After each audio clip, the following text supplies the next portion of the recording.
우리는 주님의 도우심으로 사는 사람들입니다. 우리가 하나님의 도우심을 받는다라는 것은 우리가 하나님의 도움이 없이는 절대로 살 수 없는 사람들이다라는 뜻이기 때문입니다. 때로는 우리가 우리의 힘과 우리의 능력으로 살아보려고 애를 많이 쓸 때가 있어요. 그러면서 우리는 실패를 종종 경험하기도 합니다. 그렇게 우리가 실패를 경험하는 이유는 우리가 아직 주님을 더욱더 신뢰하지 않았기 때문이면서 우리의 그 잘못된 그 생각과 그 방법들이 우리의 그 미성숙함을 나타내고 있기 때문입니다. 그렇게 우리는 주님께 영광을 돌 만큼의 성숙함을 이루기까지 인생의 많은 수업료를 내면서 살아가게 되죠.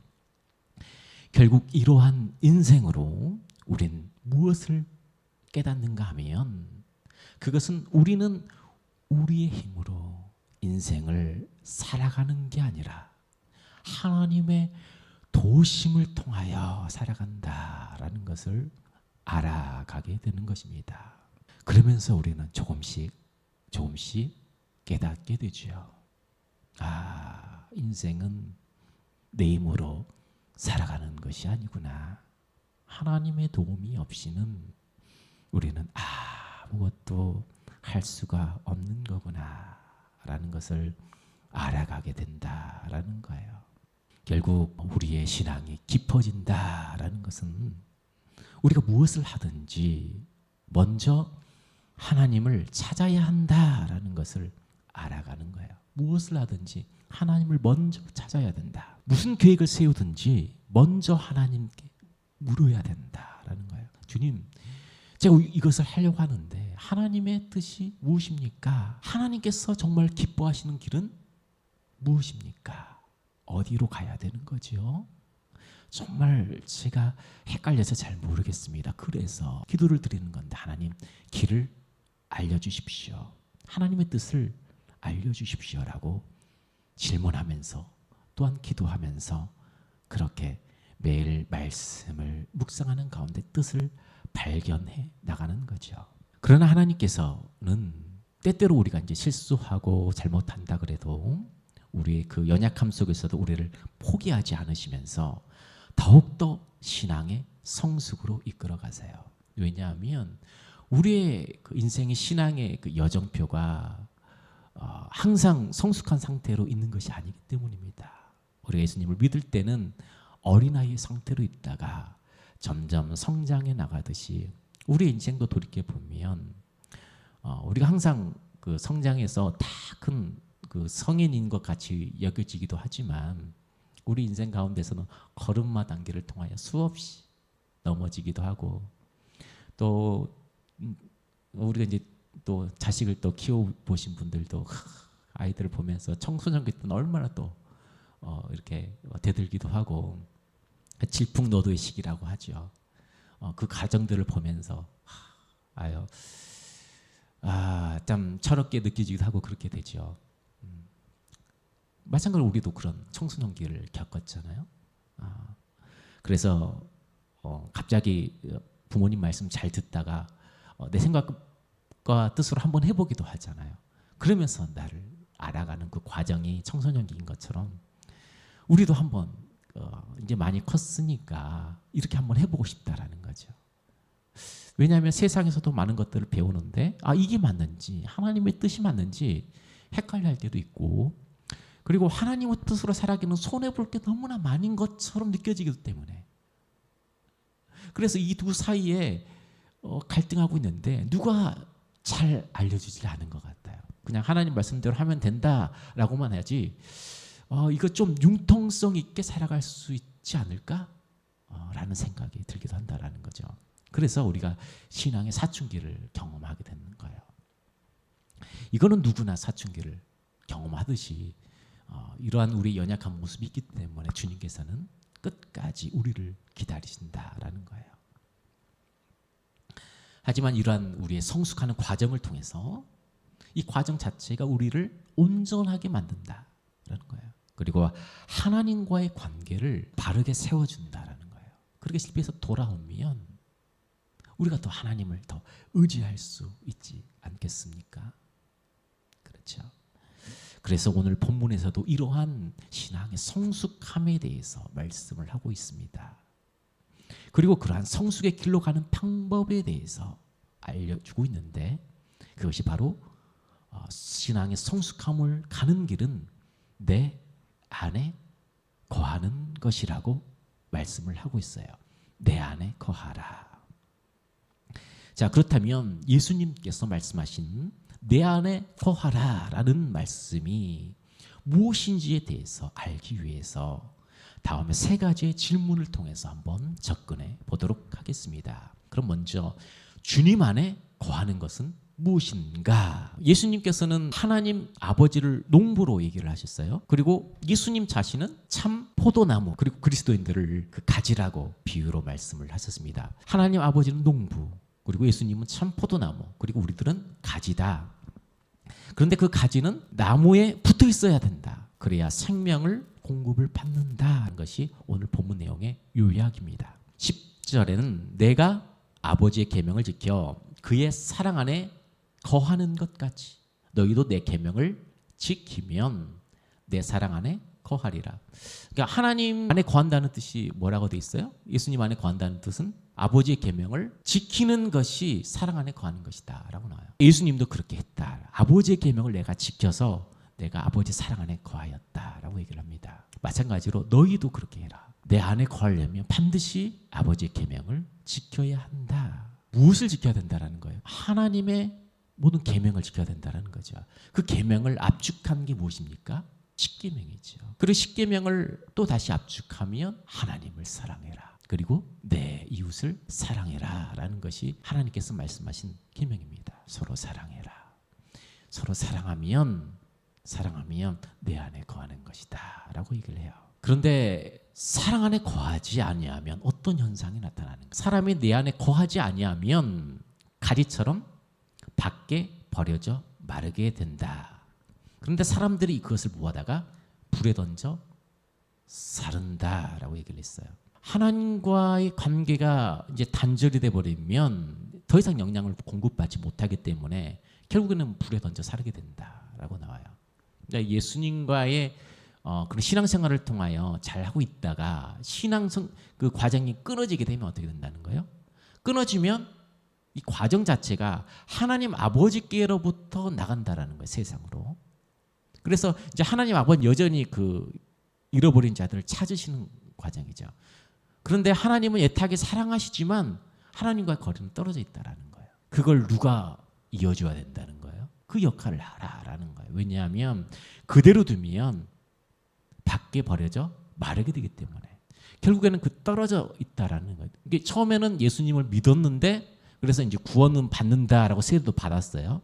그런데 나는 세례 받고 나는 구원을 받았으니까 마음대로 자유롭게 살 거야 라고 그렇게 살아갈 수 있단 말이에요. 근데 그 상태는 어떤 상태라는 거예요? 구원받지 않은 상태다라는 거예요. 그렇다면 구원은 뭐예요? 구원은 내가 예수님을 믿어서 단번에 받은 구원이지만 그렇다고 해서 내 자신이 마음대로 살면 하나님 아버지로 떨어져 나간다라는 거랬잖아요. 그래서 아버지로부터 떨어져서 세상에서 방탕하는 거라 그랬잖아요. 구원이라는 것은 내가 여전히 세상의 죄 가운데 있으면 죄를 짓는 것처럼 죄의 세력에서 구원이구나. 세상에서 죄를 지으면 죄의 세력이 계속 얽매여서 살게 되는 거잖아요. 우리가 그것을 이길 수는 없는 거잖아요. 사단이 마음대로 조종하면 세상에 조종하면 재물을 쥐고 그다음에 권세를 쥐고 명예를 쥐고 하면 그대로 끌려나가는 거잖아요.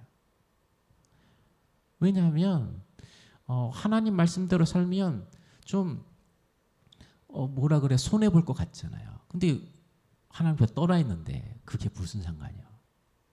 우리 마음대로 살아가지. 그렇잖아요. 왜 손해보는 일을 해요? 나는 구원도 다 받고 했는데. 거기서부터가 이 분별력이 이제 점점 떨어진다라는 거예요. 그리고 이제 우리 이성과 우리 판단 이런 부분들이 우리가 예수 믿기 전의 상태로 점점 갑니다. 그런데 하나님은 알잖아요. 맛보아 알지어다. 알잖아요. 그래서 심판은 더 크다라는 거예요. 왜냐하면 알고 지은 죄 때문에. 아예 믿지 않은 상태라면 모르고 지은 거잖아요. 그 죄가 차이가 있다라는 겁니다. 때로는 이제 기독교 교회들이 이제 예정론을 잘못 이해하는 경우가 많아요. 그래서 예수님을 믿고 구원을 받았으면 이 사람은 그냥 구원 받았다. 그냥 얘기해서 그냥 끝난 때가 있어요. 이스라엘 사람들처럼. 그러니까 예정론을 숙명론 또는 이제 운명론으로 그렇게 잘못 이해해가지고 그렇게 가르치는 경우가 있었어요. 그래서 이 사람 무조건 구원 받았다 하고 했는데 나중에 어떻게 해요? 시험 들어가지고 교회 나가는 상황도 생기고 그리고 이제 코로나를 통해서 방학하는 경우도 생기고 그리고 이단에 빠져 나가는 경우도 생기고 여러 가지 상황들이 있단 말이죠. 그러면서 이제 교회들이 이제 생각을 하게 되는 거예요. 떨어져 나갈 수도 있는 거구나. 그러니까 예정론을 운명론으로 이해하면 안 된다라는 거예요. 숙명론, 그러니까 아나키아라고 하죠. 이제 우정부에 유명한 빵집 있잖아요. 빵집 이름이 아나키아예요. 아나키아, 숙명. 그래서 나는 이제 그냥 구원 받을 수밖에 없다. 나는 구원 받은 상태다. 이 구원에서 떨어져 나가지 않는다. 단단히 믿고 있는 사람이 누구였어요? 이스라엘 백성들이었잖아요.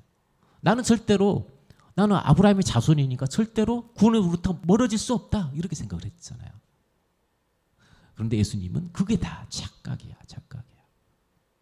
너희 선한 열매들이 없는데 너희 행위를 보면 도저히 구원받을 수 없는 상태인데 어떻게 아브라함의 자손이라고 해서 모두 다 구원을 받을 수 있겠느냐.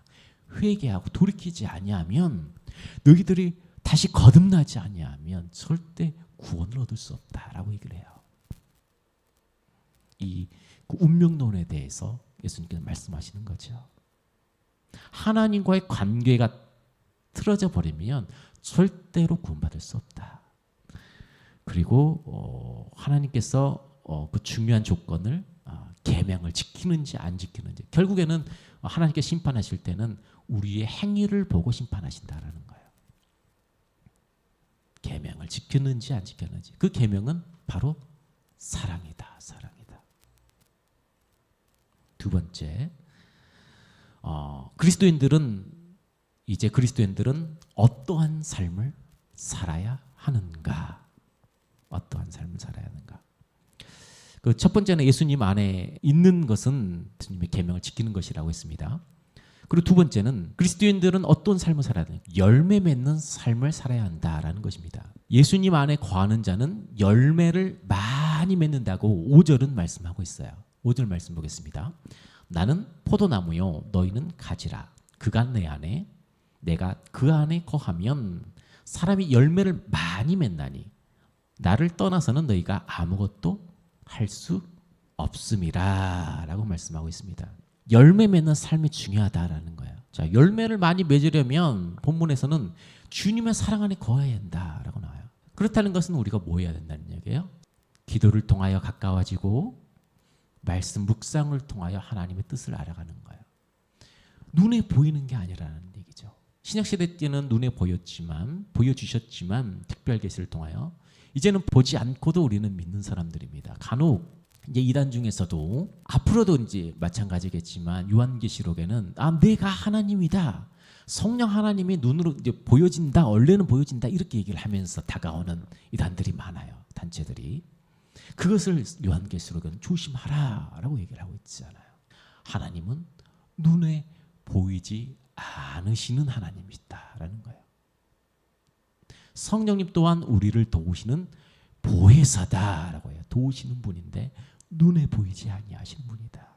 우리 마음 가운데 역사하셔서 인도하실 때에 우리의 삶이 변하게 되는 것이지 하나님이 여기 왔다 저기 왔다 해도 믿지 말아라. 그런 사람이 많은데 많다라는 말은 여기도 하나님이고 저기도 하나님이고 여기도 하나님이고 다 있는데 그 중에 하나 틀리면 어떻게 되는 거예요? 무조건 지옥 가는 거잖아요. 그러니까 성경에서는 내가 하나님이다라고 온 사람들을 멀리하라. 그런 일이 절대 있을 수 없다. 성경은 얘기를 해요. 예수 그리스도께서 죽으시는 것이 정말로 정말로 자기 생명을 주는 것이기에 그것을 할 수는 없지만 그렇게 말하고 오는 사람들은 그 희생 없이 그런 명예를 가지고 사람들의 재물을 탈취하는 경우가 많다라는 거죠. 그래서 하나님은 눈에 보이는 분이 아니시다라는 거예요. 기도할 때에 우리에게 감동을 주시기도 하고 말씀을 통하여 깨달은 바가 돼서 우리가 가기도 하고 그 모든 것들이 성령님께서 하시는 것이다라는 것입니다. 결정을 해야 되는데 이 길이 맞는지 저 길이 맞는지 정말 헷갈리기도 하고 이제 여러 가지 일이 많이 꼬여가지고 이제 그 실타래처럼 막 엉켜 있잖아요. 하나하나를 풀어나가야 되는데 어떻게 풀어나가야 될지 모르겠는 거예요. 그럴 때 이제 기도하면서 하나님 어떻게 해결해야 됩니까? 어떻게 제가 이제 풀어나가야 됩니까? 하나 풀고 또 다른 문제를 풀고 이렇게 해야 문제가 해결이 되는데 어떻게 이렇게까지 왔는지 모르겠네요. 하면서 이제 우리가 기도할 때 있지 않습니까? 그럴 때는 우리가 평안함을 얻을 때까지 계속 지속적으로 기도해야 한다는 거예요. 어쩔 수 없지요. 하나를 풀고 2개, 3개, 4개를 풀어야지는 일이라면 먼저 첫 번째 다툼부터 풀어야 되지요. 풀고 사람들과 관계부터 먼저 풀고 내가 잘못했어. 그리고 앞으로 이제 잘 지내보자. 풀고 그런데 내가 이런 일이 있는데 네 도움이 필요해. 두 번째 엉켜 있는 걸 풀어야 되죠. 나 도와줄 수 있어? 그래. 예전에는 좀 마음이 그랬는데 지금은 도와줄 수 있어. 2번째 단계를 풀어야 되죠. 그래. 그런데 이걸 풀려면 누구한테 부탁을 해야 되는데 내가 부탁을 할게. 그 사람들의 관계가 안 좋았다면 그 사람 관계 또 풀어야 되죠. 그렇게 하나씩 오해에 있는 부분들을 푸는데 사람들의 마음이 너그러워질 수 있도록 해주시는 분이 하나님이라는 거예요. 우리 마음에 감동을 주신 분도 하나님이듯이 사람들의 마음을 풀어주시는 것도 하나님이시기 때문에 우리가 그걸 하나님을 의지하고 나가는 거예요. 할 수 있는 방법들이 얼마나 많아요. 그런데 그 잘못되면 어떻게 얼마나 많은 시간을 고생하면서 힘들어해야 됩니다. 다 경험을 해본 사람이 한다고 그렇게 방황하면서 살아가게 되는 거죠. 우리가 이제 다 성숙하지 못했기 때문에 우리 삶이 그렇게 되는 경우가 많습니다. 그런 과정을 통해서 우리는 분별을 알게 되죠. 기도하는 가운데 선명해지잖아요. 기도하다 보면 머리가 맑아질 때가 있잖아요. 이 길로 가야 되겠다. 그러면 그것만 붙잡으면 되는 거예요. 다른 거는 신경 안 써도 돼. 그러면 하나님께서 해결해 주신다라는 거죠. 해결해 주신다. 왜냐하면 머리도 하나님께서 맑게 하셔서 오직 한 길만 보이고 또 마음에 하나님께서 평안함을 주셨기 때문에 아무 일이 이제 앞으로는 생기지 않겠구나 라는 확신이 있게 되죠. 천국에 있는 것이 먼저 확신이 있듯이 먼저 그런 보이지 않는 확신이 생기게 됩니다. 그러면서 우리가 담대하게 갈 수 있죠. 세 번째는 주님 안에 거하는 사람은 어떤 삶의 열매를 맺게 되는가. 8절 말씀 보겠습니다. 너희가 열매를 많이 맺으면 내 아버지께서 영광을 받으실 것이요 너희는 내 제자가 되리라. 열매를 많이 맺은 그 상태가 하나님께 영광되는 일이라는 얘기예요. 하나님께 영광되려고 많은 일을 하는 것 자체가 아니라 열매를 많이 맺는 그 자체가, 열매를 많이 맺는다는 것은 하나님을 사랑하는 것. 어떤 일이 있어도 하나님을 사랑하는 것.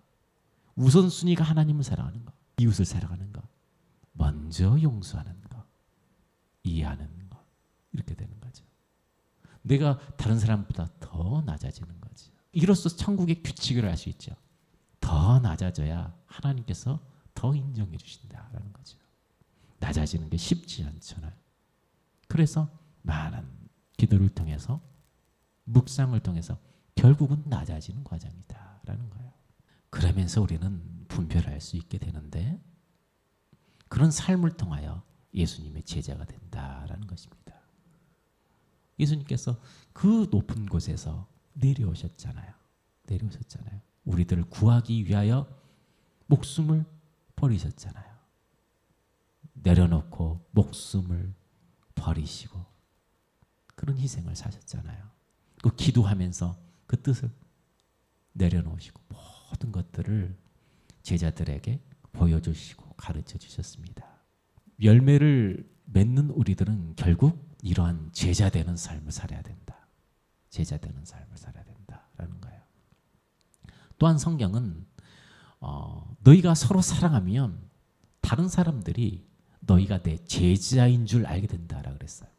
그러니까 내가 특별히 제자로 살려고 하는 것이 아니라 그냥 다른 사람들을 사랑하는 그 과정들을 통해서 다른 사람들이 봤을 때는 저 사람은 예수님의 제자구나라는 것을 알게 된다라는 거예요. 그러니까 좀 다르게 산다라는 거죠. 그러니까 예전에 좀 독특하게 살았던 저 사람은 절대 예수 믿는 사람이 아니야. 내가 잘 봤는데 성격도 정말 저런 사람이야. 이런 사람이면 그런데 예수를 믿었더니 정말로 달라진 거예요. 이제 거듭났다라는 표현을 하죠. 정말로 다른 사람이 됐어요. 그래서 저 행동을 보니까 저 사람의 행동을 보니까 정말로 예수님이 있는가 보구나. 이런 생각을 할 정도면 예수님의 제자다라고 하는 거예요. 나도 한번 교회 가볼까? 그냥 오게 된다라는. 사람들은 뭔가 얻으려고 외식적으로 이제 다가가는 경우가 많이 있는데, 그런데 예수 믿는 사람은 그 근본이 변하기 때문에 이미 변한 상태에서 변화된 모습 있는 그대로 나아갈 때 사람들이 느껴진다는 거예요.